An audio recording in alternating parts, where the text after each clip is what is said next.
Well, I'm going to start by sort of placing Nietzsche with the other two people we've talked about. And feel free to sort of interrupt and ask me things, because this is not that I'm going to pose you deep problems, but just generally orienting ourselves is something that I'm not always sure where you're coming from, so I'm not always sure that I've got the right way to orient things.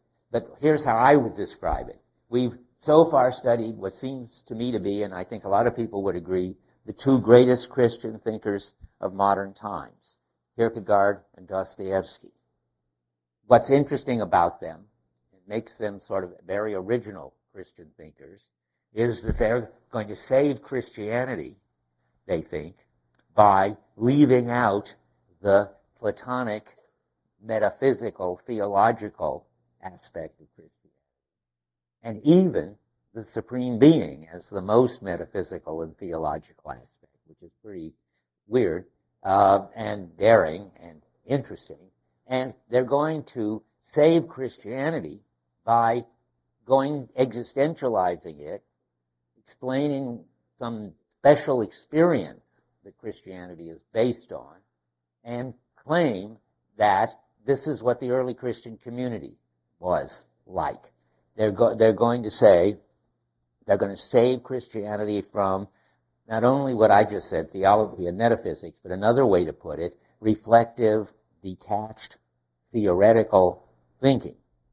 And that takes the form of Kierkegaard being against Hegel, which was the culmination of the philosophical tradition up to him, and I sort of the end of it, as far as a great tradition that made sense of everything in terms of its account of the Supreme Being and how everything else got its meaning in terms of that.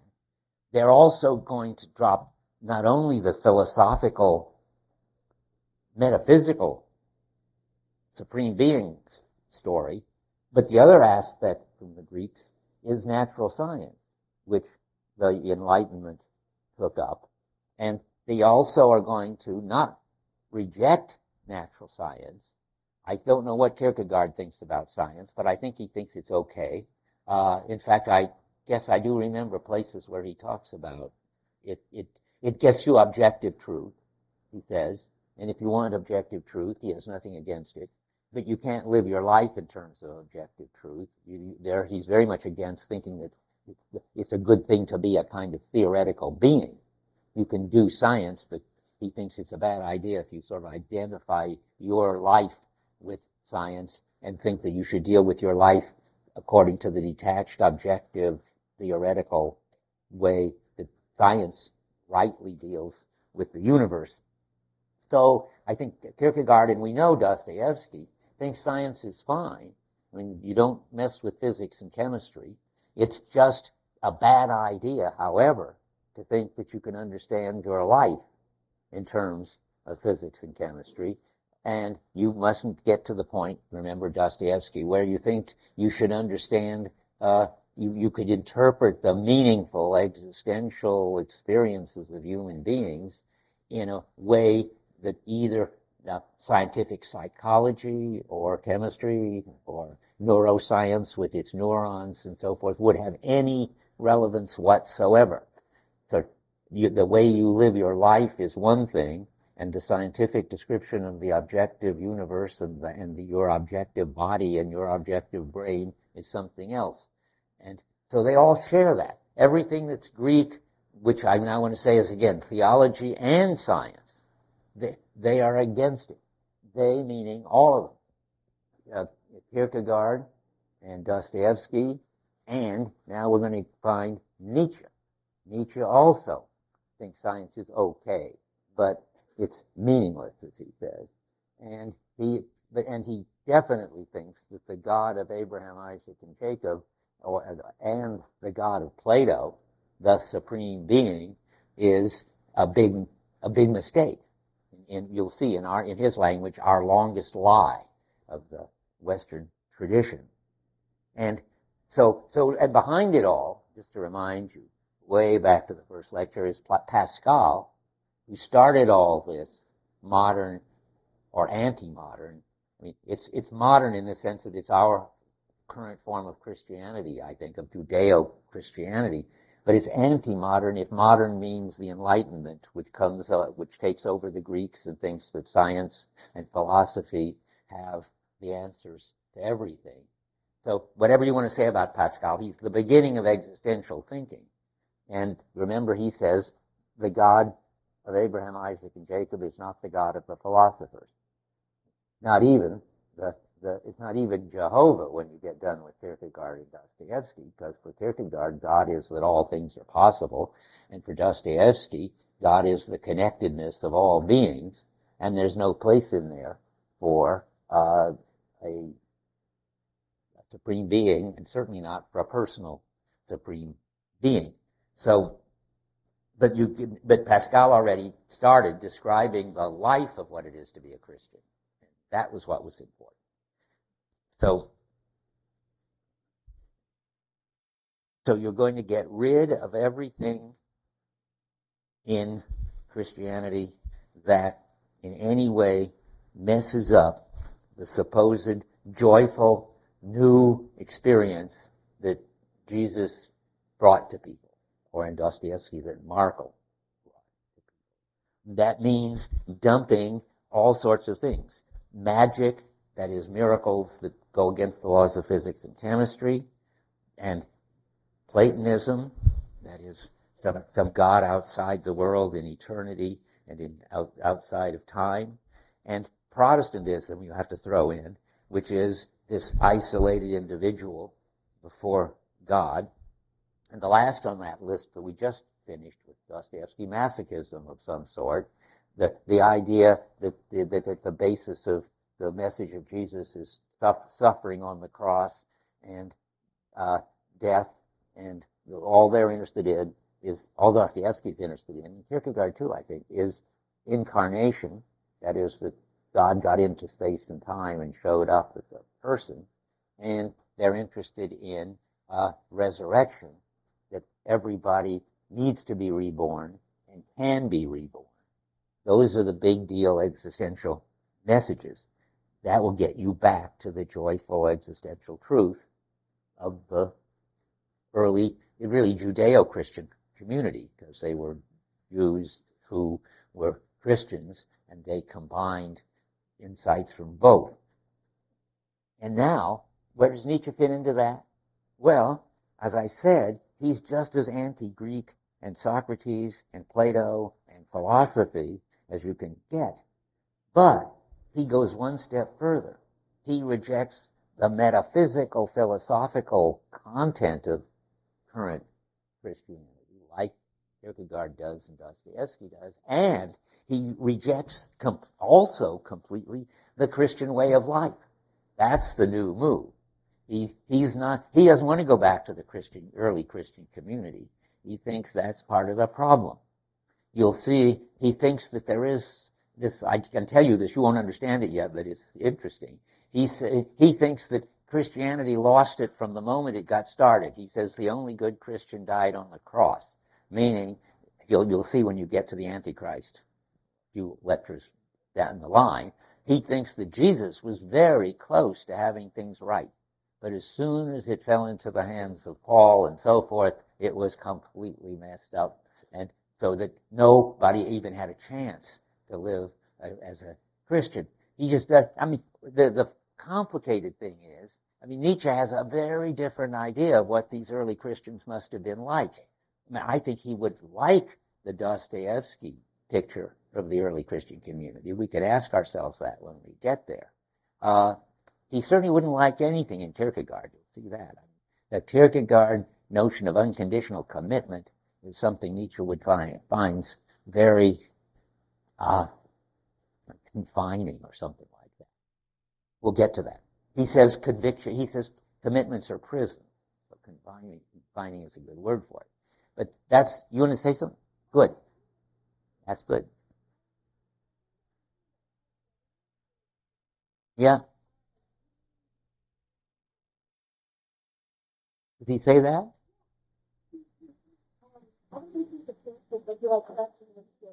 Where did you read that or hear that? That's interesting.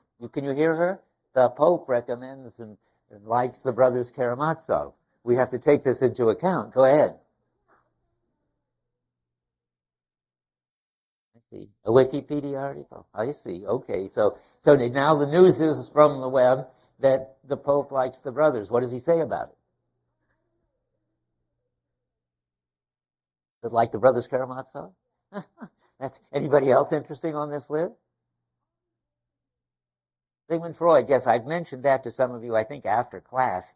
Freud thought that the idea that when Ivan says every man wants to kill his father, this was very Freudian, he wrote a whole article about the brothers Karamazov. Yeah. Okay. Now, why would the Pope like it? Let me think a minute. But it's not. He doesn't think he's the Grand Inquisitor, but Dostoevsky thinks he's the Grand Inquisitor. And so now what are we going to do about that? Well, because certainly, from a Dostoevsky point of view, the Catholic Church is just as wrong as the Protestants. It's turning, what's it got? It's turned community into a bunch of a credo that everybody can believe. It thinks that the whole world should be all converted to Christendom, or at least it used to. I don't know what the current Pope thinks. And it got rid of God. That's pretty serious. God as a supreme being. But, what? Maybe he doesn't understand it. Well, that's what I'm beginning to think as I talk out loud. Or that's the uncharitable interpretation. The uncharitable interpretation is he likes the account of agape and the love and joy side of Christianity, and he's ready to sort of forgive Dostoevsky for these other heresies because it is a wonderful defense of a version of the Christian way of life. Certainly, a good friend of mine, Charles Taylor, whom you don't know, but who's probably the most intellectual, philosophical Catholic, who's a famous Catholic philosopher, loves Dostoevsky. And I have to ask him how he reconciles this. I'll see what he has to say, because he does believe in the supreme being, but I think they probably just think, well, Dostoevsky's wrong on that one, but he's right on so many other aspects of the Christian life. Good. Of course, he's against confession. When you begin to line up what he's against, it doesn't leave all that much. Just joy, maybe, which is a good thing. Although Pope Benedict doesn't strike me as particularly joyful. But I think we should stop discussing this and go back to work. I'm glad to hear it anyway. Anybody else have anything to say about this? Okay, let's go on then. Where is on? So now we're going to do just a little, something I don't normally do at all, but I can't resist giving you some historical background and context for Nietzsche. It's not the usual sort of existentialist thing to do. It doesn't matter what the facts are. It sort of matters how they live their lives. So Heidegger, whom I mention every once in a while, or Kierkegaard too, that sort of puts the facts of history just out of it. Kierkegaard says that all you need to know about Jesus is that he was a case of eternity and time. Everything else is irrelevant. What morality he preached, that he was a carpenter, that anything, according to Kierkegaard. It's just that God became a human being at a certain place at a certain time. That's it. And who was I going to say next? Wait a second. Besides Kierkegaard. It's Heidegger says himself that when he was teaching an Aristotle course, his courses, you can get them all now, dozens of them published. Anyway, says about Aristotle, all you need to know about Aristotle is he lived, he did philosophy, and he died. Now let's turn to the text. And I sort of like that, but I'm apologizing for the fact that I'm going to give you a little bit of historical background. They would consider it useless gossip, I think. But so it turns out that Kierkegaard and Dostoevsky and Nietzsche all wrote at roughly the same time, around 1850. And then, so Kierkegaard first in 1850. That's when that's the time for Fear and Trembling, roughly. Then Dostoevsky and Nietzsche, in a way, were at exactly the same time. The Brothers Karamazov is published in 1881, and The Gay Science in 1882. See, that's the kind of trivial fact that no one could resist mentioning. And then the Twilight and the Antichrist are from 1888. So this raises one interesting question, which you should keep in the back of your mind, and I'm ready to hear any suggestions you've got. You'll see me worrying about it. It is not, nobody knows how much Dostoevsky Nietzsche read, though it was available in German. We'll come back to that. Is there any evidence you should be asking yourself as you read the Nietzsche that Dostoevsky read the Brothers Karamazov? It's more likely, it looks like, that he read The Idiot, if he read any. But it's fun to keep in mind. And there are hints, I think. Maybe he did read the Brothers Karamazov. So let's go on. So how much does Nietzsche know of his two greatest opponents? Because he really, and Pascal was his third favorite opponent, he really likes these people who share the whole anti-Platonic, anti-philosophical approach with him. And so he feels that they're on the same wavelength. And then he sees that they accept the Christian way of life. That makes them the big existential opponents. And so I'll read you some quotes about all that. First, he'd heard about Kierkegaard, but he didn't have time to read him. His best friend, Georg Brandes, wrote to him in 1888. That's when he's writing Twilight and Antichrist. Quote, "There's a Nordic thinker, Soren Kierkegaard, whose works would interest you if only they were translated." See, unfortunately, they aren't in German. They're only in Danish. So that's a problem. And he goes on, "He is, in my view," this Georg Brandes says, "one of the deepest psychologists on the whole there has ever been." Where psychologist obviously doesn't mean means somebody, existential psychologist, who's understanding of despair and being reborn and important things like that. Nietzsche answers, "For my next trip to Germany, I've resolved to occupy myself with the psychological problem of Kierkegaard." Now, I don't know whether Nietzsche thinks he can read Danish or whether he supposes that by his next trip he will be able to, that they will be translated. But he doesn't get to, because Nietzsche, you do know or probably know, reading any of the introductions and stuff, Nietzsche cracked up and went just totally crazy, but not in a dramatic sort of way first, raving and banging on the piano and saying that he was Jesus and Dionysius, and then sort of relapsed into a kind of coma for 11 years. But that all happened so quickly after 1888, I don't know exactly the date, that he never got to read Kierkegaard. But he did get involved in a way with Dostoevsky. And you can see about that, maybe some of you noticed. Did anybody notice the notes in Twilight where they talk about Dostoevsky and on 202 of Twilight, in a footnote of a glossary of names, when they decide to explain who Fyodor Dostoevsky was, we have a quote from Nietzsche. "A few weeks ago, I did not even know the name of Dostoevsky. A chance reach in a bookstore brought to my notice a work just translated into French." Maybe that's how he expects to read Kierkegaard. "L'esprit souterrain," which is Notes from Underground. "The instinct of kinship, or what shall I call it, spoke immediately. My joy was extraordinary." So, and then it's skipping a little. "Whether he read all or any of the four great novels is unknown," and so forth.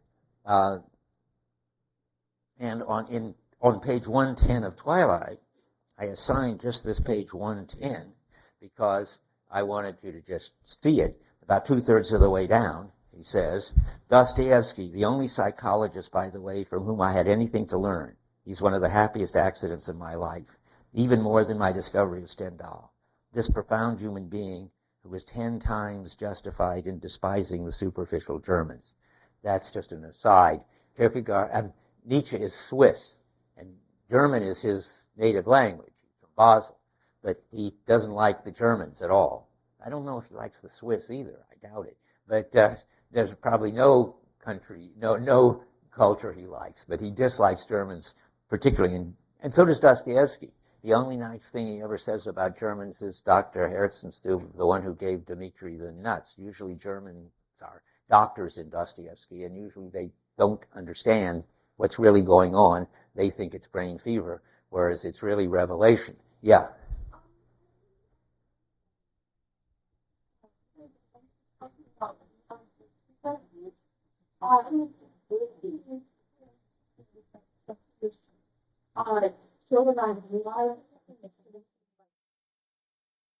Who is this?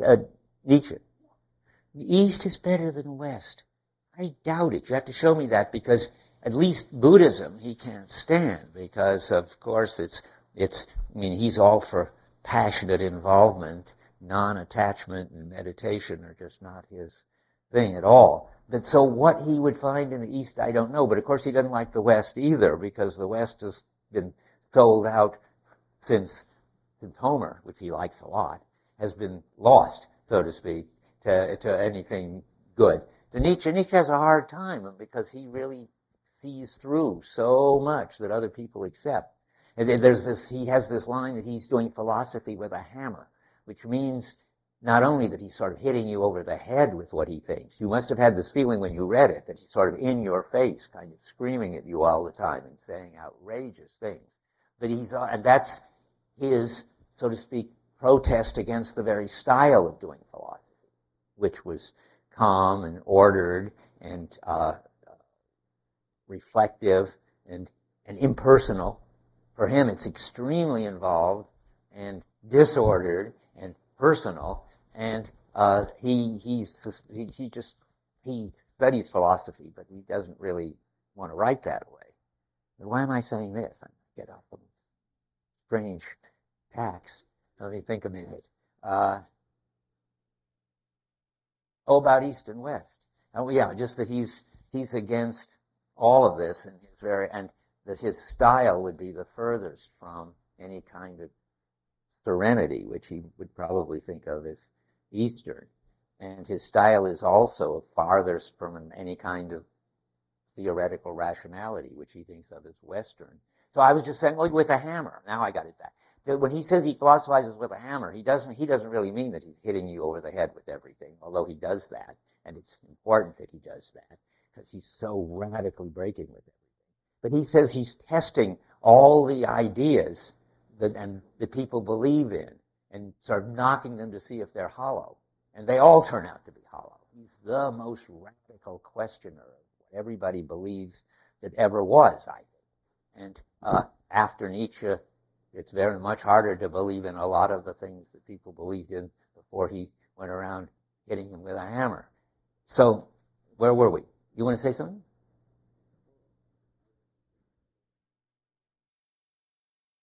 Read your mind? Go ahead, what? Like Socrates? Yes. Yes. He said it seems like Socrates testing beliefs to see if they hold up. Yes. And why is it so radically different than Socrates? There's something way that Socrates tests them, which is something that he disapproves of completely. What would it be? I forget how many of you, I probably could ask you this, have read any Socrates, have read the Apology and Crito and things that people do read in high school sometimes. Okay, well, Socrates, you wouldn't know this then, but he's going around testing all these Athenian beliefs by rational means. He's seeing how much they can be defended against any objections, and how they can be self-critical and stand up to and be shown to be reasonable, or else be rejected.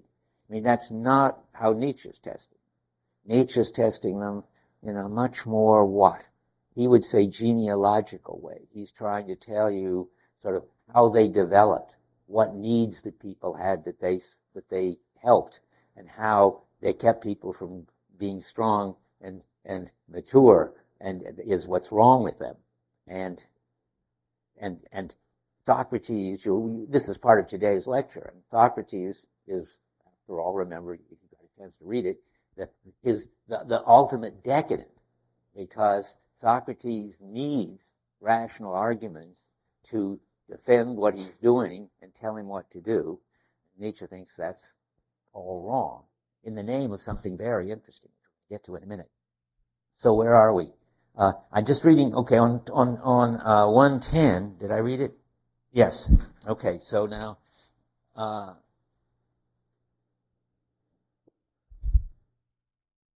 it's funny, what I'm reading is different than what I wrote here, so I have to think about this.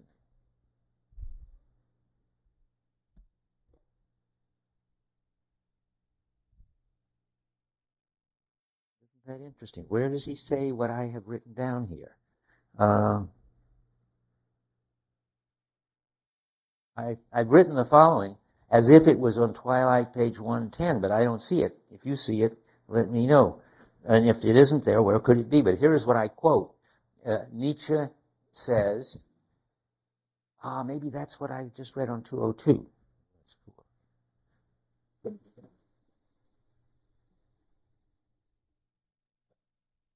No, I don't know where it is. It's interesting. He says to somebody, I treasure him, that's Dostoevsky, as the most valuable psychological material I know. I am in a remarkable way thankful to him, even though he always goes against my deepest instincts, similar to my relation to Pascal, whom I almost love because he's taught me so much, the only logical Christian.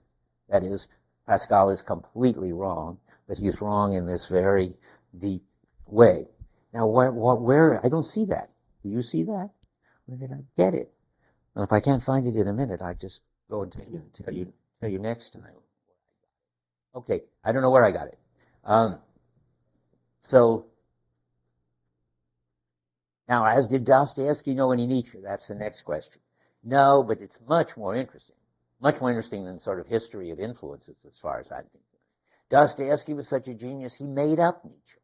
There's a character in The Possessed named Kirillov who's very Nietzschean. There is a lot of Nietzsche talk in the Brothers Karamazov.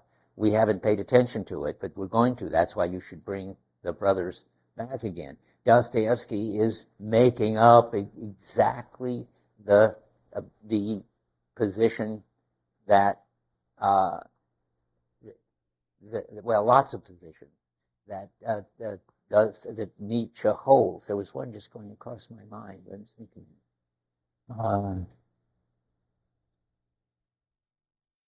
no, I think it would get out of the order to do it now. So let's not talk about that yet.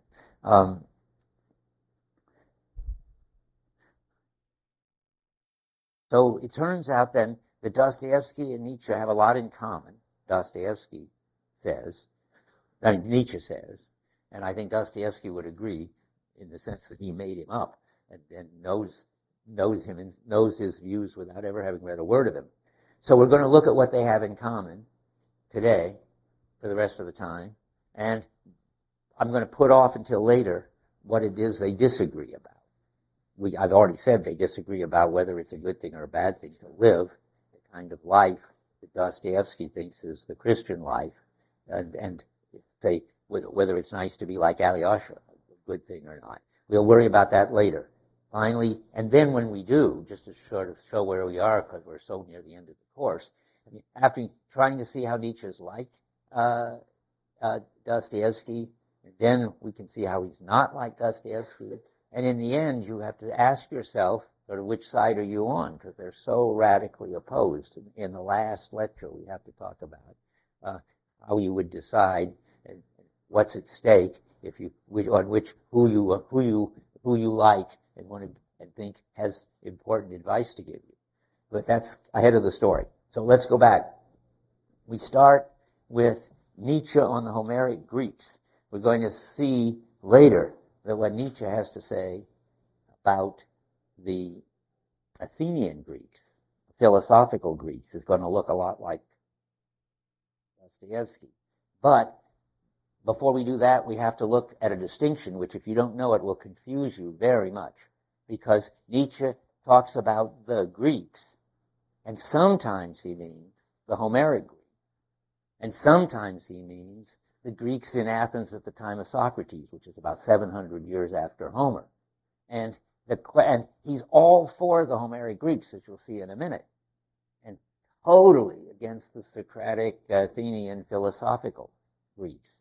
And they're called Hellenes, Hellens, the Homeric ones. You just need to know that, sort of like code to follow what's going on. And the next stage is called Hellenistic. That is, it's a kind of copy or something, or degeneration of the Hellenes. So he's for the Hellenes, but he's against the Hellenistic Greeks. And that's just, I say that only just so you won't be confused as you read it. I wonder if they're in this list of names at the end, I never thought to look, whether they tell you about that. No, they don't tell you. Nobody tells you. It just goes by. Why they're called Hellenes, I don't know. It has nothing to do with Helen of Troy, of the wife of Agamemnon and stuff. I have no idea. Does anybody over there know why these sort of Greeks are called Hellenes? Well, anyway, just keep your eye open. So now we're going to read Nietzsche on the Greeks. He thought these Homeric Greeks. How many have read the Odyssey? Hooray! How many have read the Iliad? Wow, ahead of me practically. I mean, I read the Odyssey over and over, but the Iliad is too much for me. I only read it once. But anyway, I teach the Odyssey in Philosophy 6, but I dared yet teach the Iliad. So, but in both books, you can see the Greeks being passionate, involved, and now comes this interesting Nietzsche way of looking at it, trusting their instincts. That's what we have to talk about for a while. Because it sounds like, if you just use the normal word instinct, that it would mean something automatic, like birds had instincts for building nests and so forth. But that's not at all what Nietzsche means by people's instincts. It's not something that you are born with. It's something innate. It's something that you acquire by a long experience. What makes it instinct for Nietzsche is that it's unreflective, spontaneous action. And in all sorts of domains where, by lots of work and experience, you develop a skill so that you can just immediately, appropriately respond, then you've got that kind of good instinct. For instance, in sports, if you're good at sports so that you hit the tennis ball exactly where you want to hit it, and just as soon as it's coming over the net, you're already running in the right direction. That's your instinct for tennis. Certainly, it isn't innate. You weren't born with it. But what makes it an instinct is you don't think about it. You don't reflect. If you stop to reflect, of course, you miss the point. You can't reflect. That's what's interesting about it. And the highest level of human behavior is instinctual in this sense, that people have all kinds of skills for dealing with other people, for sports, for music, for thinking and reading and so forth. And when they are good at those, when they are at their best, they don't reflect. They act spontaneously. And if they do reflect, they're lost. There's a baseball player. I keep forgetting his name. Somebody knows each time. Noblow, something like that. Who, what? Yeah, probably. What's his name? I can't hear you. Huh?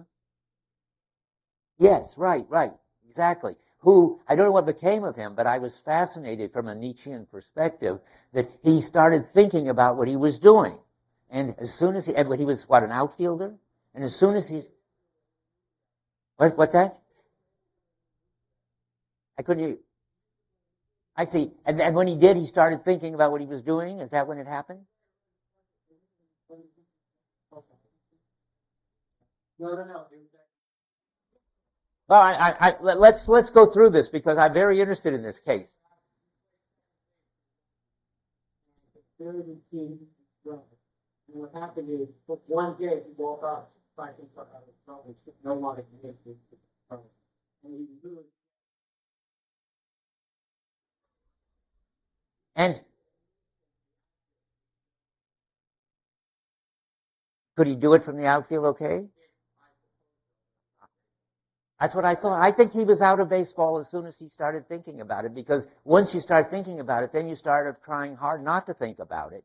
And that doesn't help a bit, makes it worse. I think he just became reflective. It's a perfectly Nietzschean wonderful thing. It's as if he had suddenly become Socratic. And any skill, where you have this kind of instinct. If you start thinking about it and reflecting on it, you're finished. You can't do it anymore. You probably can't even think about how you ride a bicycle or riding a bicycle without falling over. So Nietzsche's got this wonderful idea that the whole philosophical tradition has missed this interesting point, that the highest form of human activity has to be unreflective, and you can't think about it. And even if you did, you wouldn't do you any good. I mean, not only doesn't do you any good to think about it. There are no rules for how to throw the ball each time, or play the flute well, or anything like that. The rules, you may start with rules, but you leave them behind when you become a master or an expert. And there's no rules that you could possibly give somebody or find out. So you wouldn't get anything positive from thinking about it. But worse, you couldn't do it if you started thinking about it. So Nietzsche's got onto something terrific. And on 59, he says at the bottom of the page, everything good is instinct. At the bottom of that section, not of the page. Everything good is instinct and consequently easy, necessary, free. Effort is an objection. There's this funny story a colleague of mine told me that Nietzsche didn't like Beethoven's music. And what he said about it was, to explain that he didn't like it, is that Beethoven's music sweats. I mean, this is just another example. I mean, it's too effortful. He tries too hard. He has to write everything over and over again. I mean, Mozart just wrote it down easily. So Nietzsche should like Mozart. But in fact, his favorite composer was Bizet. And you can make what you can of that. Nietzsche actually composed music. You can get a CD of Nietzsche music. It's terrible. Absolutely hopeless. So we won't go on about that. But on page 59, at about 5 lines down, he says more of this. A well-constituted human being, a happy one, must perform certain actions instinctively, shrinks from other actions. He transports the order of which he is the physiological representative into his relations with other human beings and with things. In a formula, his virtue is a consequence of his happiness. Never mind that. That's not going to help any. But mainly, what you get is the idea, now what would it be to be a good person? Now, not just a good baseball player at second base or a good flute player, but a good human being. Well, he has in mind what other people have called, Aristotle in fact, called a man of practical wisdom. It would be a woman or a man who had learned how to be an expert in their culture. So that, as Aristotle put it, they always do the appropriate thing at the appropriate time in the appropriate way. That is, and to some extent, you're all on the way to doing that. You maybe once had to learn the rule, never tell a lie. But then later you would learn, if you were, and I think Nietzsche's right, you learn that doesn't work, that kind of rule. You learn, as one of my TAs pointed out, a kid learns that after they've been at a birthday party in which the ice cream was melted and everybody was fighting and the parents kept saying, boys, it's dreadful. As the parents leave, they tell the other parents, we had a wonderful time. And then the kid thinks, but they told me I never should tell a lie. And then he has to have a new rule. Well, never tell a lie unless it makes people feel better or something like that. But that won't work either, because sometimes you should tell people the truth, even if it makes them feel bad. It'll help in the long run. Or even if it doesn't, you should. But anyway, finally, if you tell truths and lies enough in lots of different situations, and you're willing to suffer the consequences and feel bad when you do it wrong, meaning that it leads to some kind of mess, and good when you do it right, you finally understand how to be truthful, which is not the same as telling the truth all the time, or not telling the truth any other time. It's being skilled, having an instinct, automatically, just the words come out of your mouth that is either the hard truth that the person needs to hear or some kind of way of avoiding covering up the truth. And that's what it is to become a person of practical wisdom. And they are the best that the culture can produce. There's another writer who calls them cultural virtuosos. That is, you too can do this. Maybe you are already, to some extent, able to do what in your culture is what is recognized at least in retrospect, as having been the right thing to do. And that's the person that Nietzsche admires. And notice it's not a philosopher, and it doesn't require passing through logic and a mediation and reflection at all. You may have to start with rules, probably not always. Kids don't have to learn things. And you certainly have to leave rules behind. You can't get there by logic or rules. You get there by experience, involvement, taking risks, and learning from your mistakes. That's Nietzsche's picture of and how you become a good person. Now let's see where we are. That gives you perfection in living, as he calls it, somewhere here, I think. Didn't I just read that, or did I just write that? I guess that's my way of calling it. Perfection in living is what you get when you do, if you're a cultural virtuoso. Here's what I was going to say next. But notice that it's a higher immediacy of a weird sort. That's really interesting to me. I mean, both Nietzsche and Kierkegaard, and I'm sure Dostoevsky too, would be against lower immediacy, which is just sort of doing whatever spontaneously comes into your mind without having developed any skill, without having gone through the risks of telling lies when you should have told the truth, looks in retrospect, and vice versa, and whatever, learning to be a second baseman and not have to think about it. And once you've done that, you're not in lower immediacy anymore. Because lower immediacy is just giving in to your spontaneous, untrained impulses. And Nietzsche's not for that. That's not instinct. I don't know what his word for that would be. But you have to pass to higher immediacy, which is all this training that you go through by learning, but without reflecting, trying, and making mistakes, and getting wise in your whatever domain you're in. That's a kind of higher immediacy that you get to without going through mediation. And mediation wouldn't help, and of course mediation might stick you there if you were like the guy the second base person. And if you get too reflective, you won't be able to ever get to this. So Nietzsche's got this very interesting idea.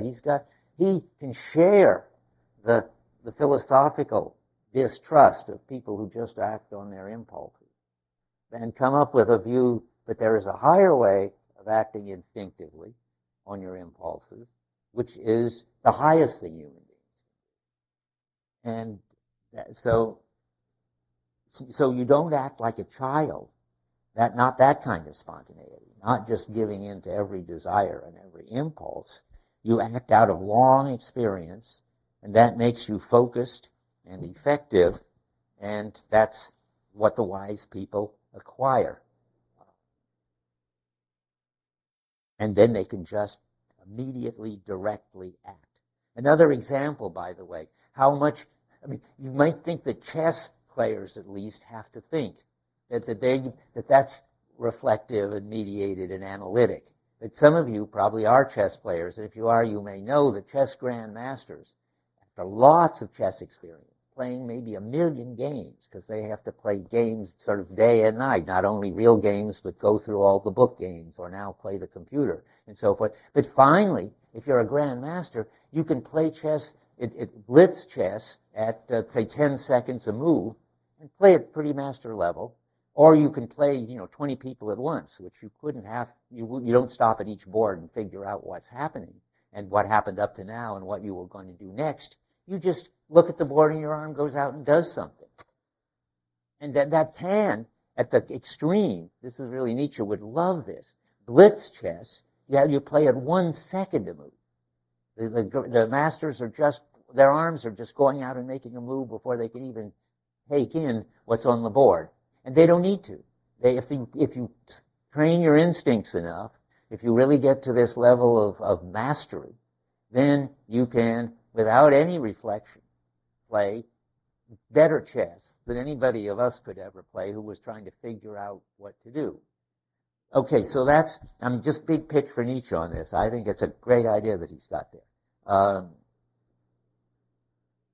And Now, again, if you're a good person in a culture, and you're a kind of grand master of the culture, then so you take advantage of or get the most out of every situation, because that's just like making the master level move in that situation. On 189, he's talking about this.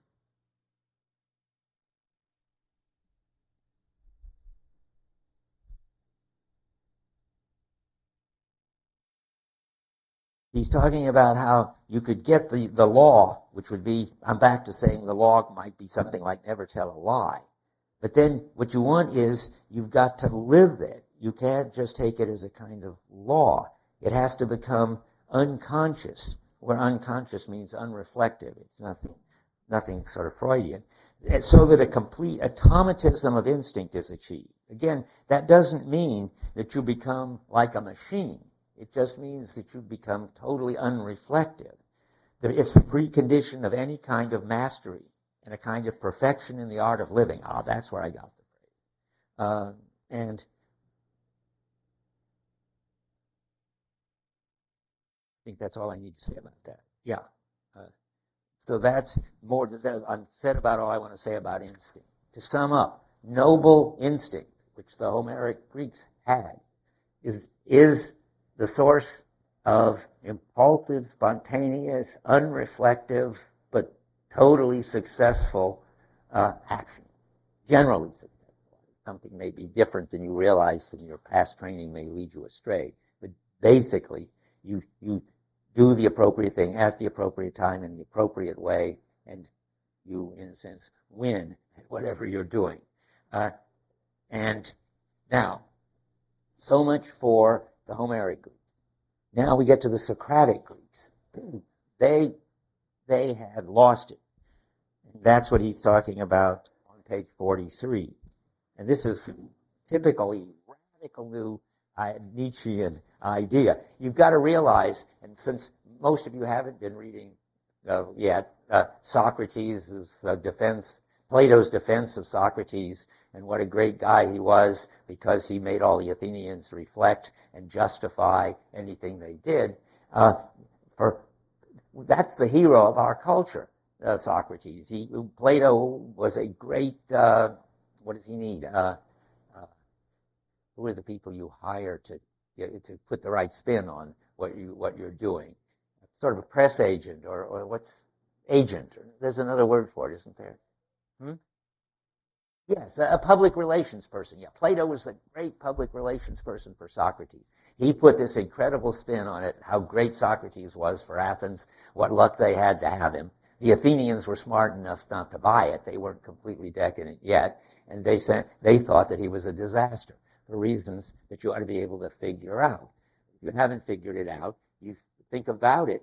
He's telling these people who presumably have at least some remaining instincts about what's the right and wrong thing to do, that they shouldn't do anything until they reflect on it and justify it. He goes around stopping everybody on the street corners and asking them why are they doing what they are doing, which they thought they just knew what they were doing.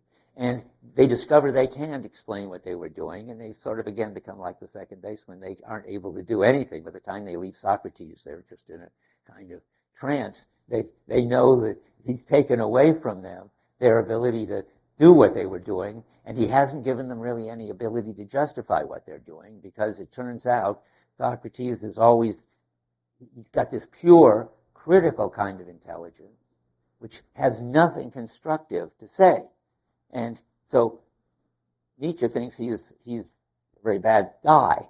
And interestingly enough, Kierkegaard wrote his PhD thesis on Socrates. It was called The Concept of Irony. And Kierkegaard thought that Socrates was an interesting case of somebody who undermined the values of the culture, because the values of the culture aren't rational. And you can't define why it's rational to do what the ethics of that culture says to do. It's just is what the ethics of that culture says to do. There's no right answer about what you're supposed to do. Nietzsche thinks. And Kierkegaard thinks too. So Socrates, by questioning the values the morals of the Greeks, insofar as he succeeded, undermined their intuitive ability to do what in that culture was the appropriate thing to do. So Socrates turns out to be dangerous. And now we read a lot about Socrates in here, where Nietzsche's sort of taking him apart. What he says is that in the Athens of Socrates, the instincts had become, as he puts it, about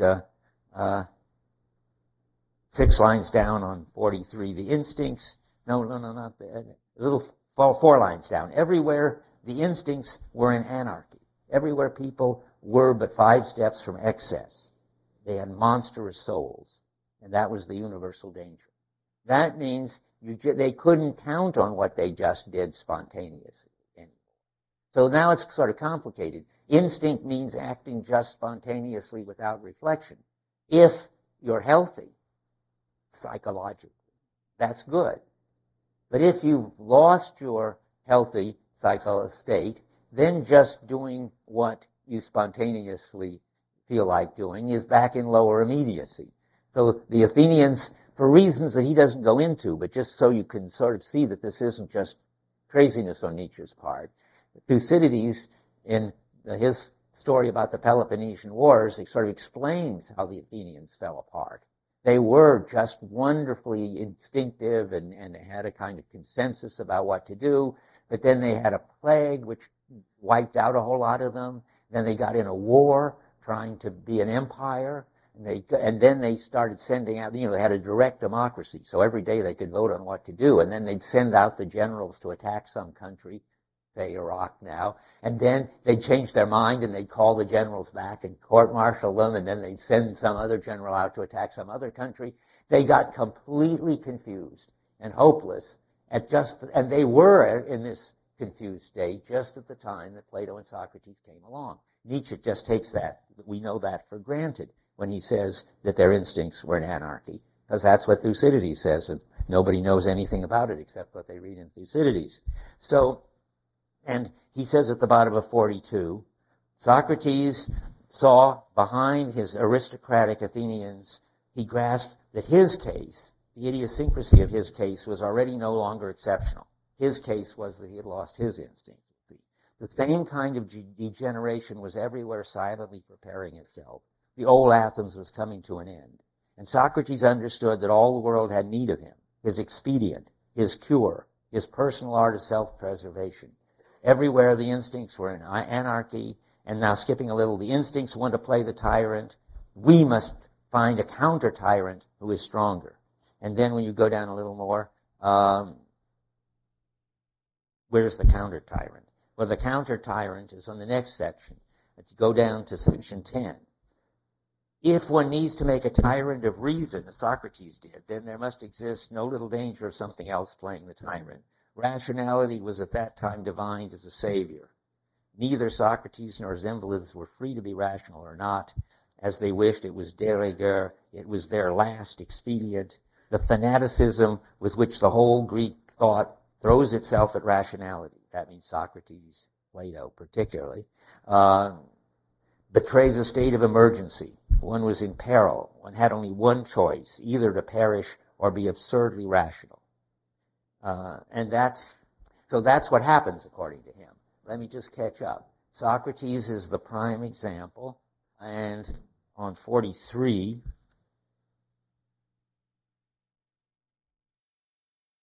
that we got that already.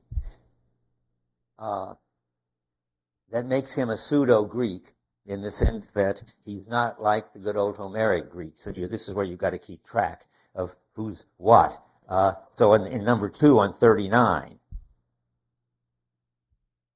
about at the very last line of the page, I recognize Socrates and Plato as symptoms of decay, as agents of the dissolution of Greece, as pseudo-Greeks, as anti-Greek. Well, you get confused unless you realize he means anti-Homeric Greeks, that they'd lost it. They'd lost this wonderful sort of mastery and skill that the Homeric Greek had. You can see on 41 that those are the real Greeks. At the bottom of section 4, he says, I seek to understand out of what's idiosyncrasy, that Socratic equation, reason equal virtue equal happiness derives, that bizarrest of equations, and one which has in particular all the instincts of the older Hellenes. There you see it, against it. That's the Homeric ones. And these later Greeks used reason to control their instincts, and that was a fatal flaw. On 43, he's talking about all that. Read that. I think I read that. Yeah, okay. And all that he calls decadence on the next page, on 44, the end of 11. To have to combat one's instincts, that's a formula for decadence. As long as life is ascending, happiness and instinct are one. Now you can see why. I mean, if you could just spontaneously, skillfully, and generally successfully go through life as if you were a sort of champion, a master of whatever, that would keep you happy. And reason is not part of that. Reason would undermine that. Now, you might, and that means that philosophers, he now generalizes, because those are the first philosophers, and they started this thing about reason. And that means that philosophers are decadent on 119, about 50 lines down. But the philosophers are the decadents of Hellenism. See there, that's the Athenians. The counter-movement against the old, the noble taste. That is, spontaneously doing the noble thing.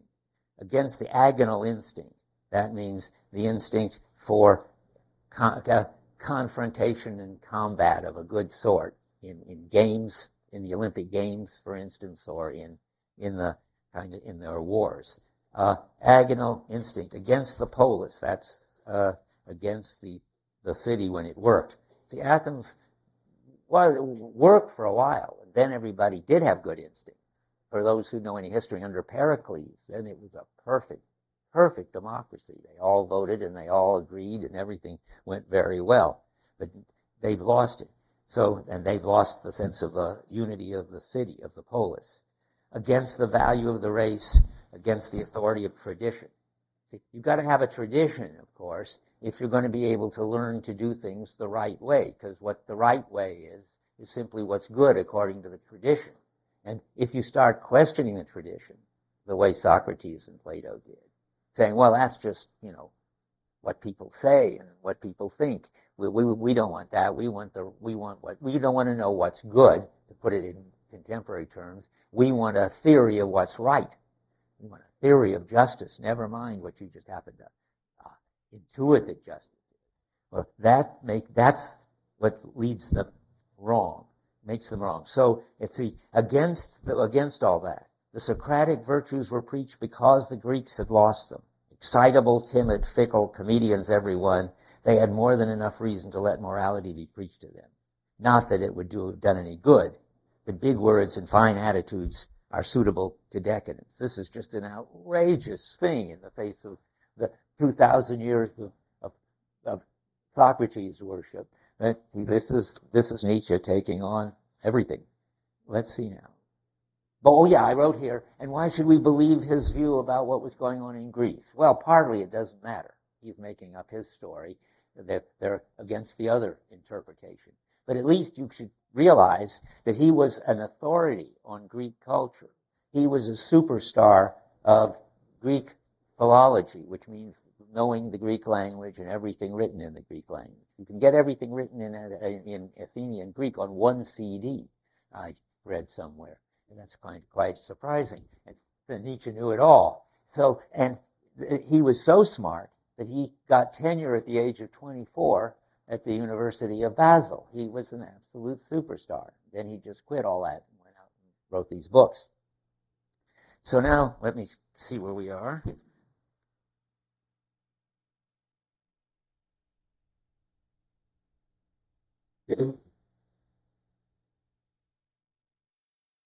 Okay, now back for a minute to Kierkegaard and Dostoevsky and how they deal with it. Kierkegaard is still, remember I said, the last one who sees that mediation is a stage that it's a good thing to go through.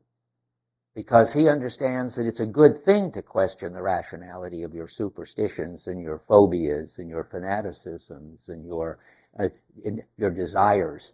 And then that and if you use philosophy that way, it's a means to get rid of lower immediacy and make a place for higher immediacy. That's Kierkegaard. And that's interesting. And Kierkegaard would say, but now why is Kierkegaard then not like a philosopher? Well, why? Anybody know? I mean, he likes mediation, but it's a means, not an end. It's a means of getting rid of lower immediacy, thereby a means to sort of clear a space for higher immediacy. But it's not something that you should build your life around. And that's what philosophers do, according to Kierkegaard and Nietzsche and Dostoevsky. They're interested in people they're not upset with people who study philosophy. They're upset with people who live like Plato and Socrates said philosophers should live, namely detached, theoretical, denying their bodies, denying any involvement with local concerns and so forth. But Kierkegaard is the last of the existentialists that has any place of value for rationality and reflection in philosophy. Because for Dostoevsky and Nietzsche, philosophy isn't even a mean.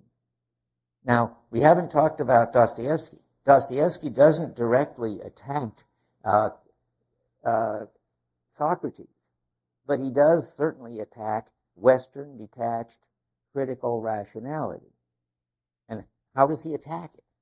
Well, who's the philosopher in the Brothers Karamazov? Who went to the university and studied natural philosophy? Ivan.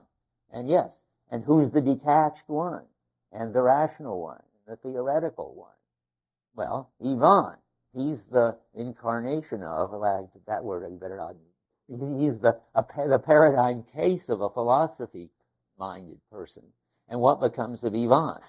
Well, he's dangerous and sick and suffering, and there's nothing good you can say about it. But he's decadent in the Nietzschean sense of decadent. He had one moment in which he did something impulsive. He picked up the peasant. And if he had gone on with something impulsive and confessed to the police, who knows what would have happened. But he managed to, there's this joke, if you have this intense desire to do something, you should lie down till it goes away. Well, that's how Ivan, when Ivan has an impulsive, intense desire to do something, his attitude is, well, let's wait till tomorrow, it'll go away. That's what happened. So Ivan, who was from the beginning a detached spectator, an eyewitness, denies his involvement in the world, denies his involvement in life, and that makes him sick and dangerous. And now we get back, we just have time, to the way Socrates is decadent and how that's related to the way Ivan is decadent. I think I've got half of it done already. Yes, so there was the decadence. I'm just making sure, catching up with myself for a second. Well, we got to add something from page 39, because it's people. Now we're switching to something specific. How do philosophers and Ivan relate to life? And at the top of 39, Nietzsche says, in every age, the wisest have passed the identical judgment on life. It's worthless. He's being ironic about wisest. He means the people we take to be wisest, like Plato and Socrates. Everywhere and always their mouths have uttered the same sound, a sound full of doubt, full of melancholy, full of weariness with life, full of opposition to life. Even Socrates said as he died, to die, that means to be a long time sick. That is, his whole life was sick.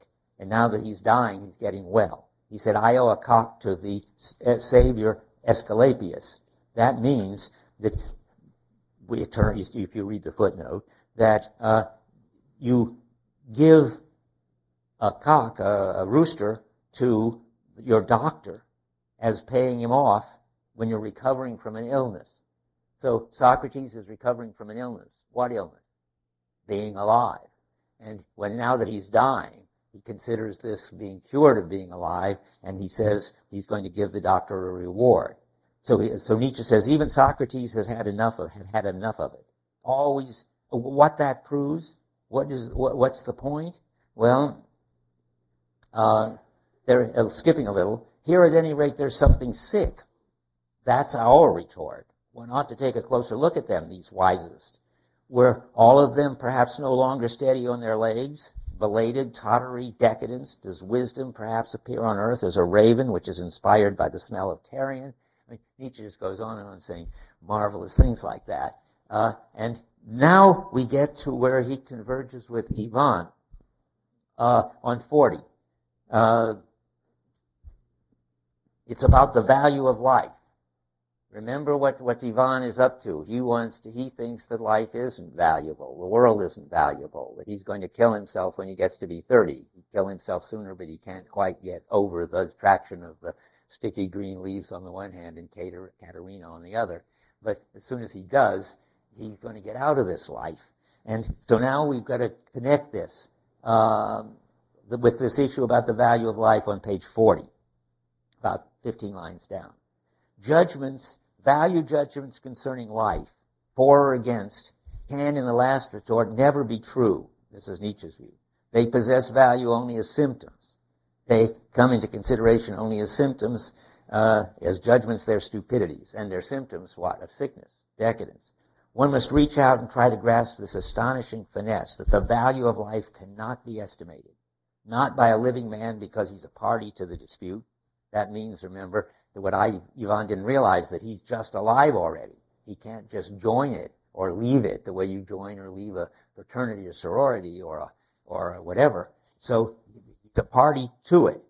Indeed, its object and not the judge of it. Not by dead people can't judge life because they're dead, and living people can't judge life because they're too close to it. For a philosopher to see a problem in the value of life thus even constitutes an objection to him. Well, that's exactly Ivan. He's a philosopher. He's asking about the value of life, and it's an objection. He's got a position, Nietzsche is saying, that nobody can have, namely as if he was standing outside of life, judging it, weighing it. He's making exactly the same objection that Dostoevsky made. It constitutes an objection, a question mark as to his wisdom, a piece of unwisdom. What? And these wise men, they have not only been decadent, they are not even wise, and so forth. Okay, so, and now just a quick reference to the brothers on page 224. You don't have it with you because I didn't tell you to bring it. You can look on 224. They have a brief discussion, Alyosha and Ivan, about the value of life. On page 224, Ivan is saying that he loves the blue sky and the sticky leaves, and do you understand? He says to Alyosha, I understand, Ivan, one loves with one's inside, with one's stomach. You said it so well. I am awfully glad you have such a longing for life. I think everyone should love life above everything in the world. And then Ivan backs off and says, love life more than the meaning of it? See, that's the wrong move. Sort of step outside now and ask whether you should love it depending on what it means. Because Alyosha answers, certainly, love it regardless of logic, as you say. It must be regardless of logic. It's only then one can understand the meaning of it. I've thought so for a long time. And so it's the same point. Alyosha is saying to Ivan, you can't step outside and ask about the meaning of life and decide whether to, judging it, whether it's good or bad, whether you should join it or not. You're in it, and if, this is something that Nietzsche thinks too, if you get really involved in it, you will be joyful and appreciate it. But if you stop and withdraw and ask yourself whether you should become involved in it, you're lost. They both agree on that. Now, I just got time to finish. So the philosopher is weak and decadent, otherwise he wouldn't even try to step outside of life and become detached and judge it. That's what Nietzsche says on 55. And the way he says it is very interesting. Look at this on 55. Where? 55. Mm-hmm. Oh, I'm not on 55. Here we are. Okay, in number 5 on 55, it's about 5 lines down. For a condemnation of life by the living is, after all, no more than a symptom of a certain kind of life. The question whether the condemnation is just or unjust has not been raised at all. One would have to be situated outside life. So that's the same point again. Now I wanted the punchline at the top of 5. If one has grasped the blasphemousness of such a rebellion against life as has in Christian morality become virtually sacrosanct, one has fortunately therewith grasped something else as well. The uselessness, illusoriness, absurdity, falsity of such a rebellion. Remember what Ivan's chapter is called, where he gives back the world? It's called Rebellion.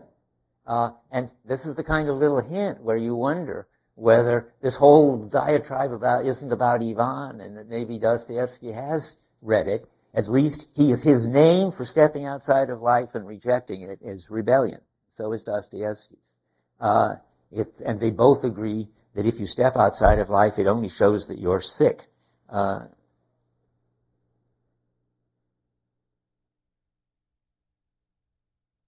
I think I don't need to read that. I think I'm just about done. Yeah, that's it. Okay.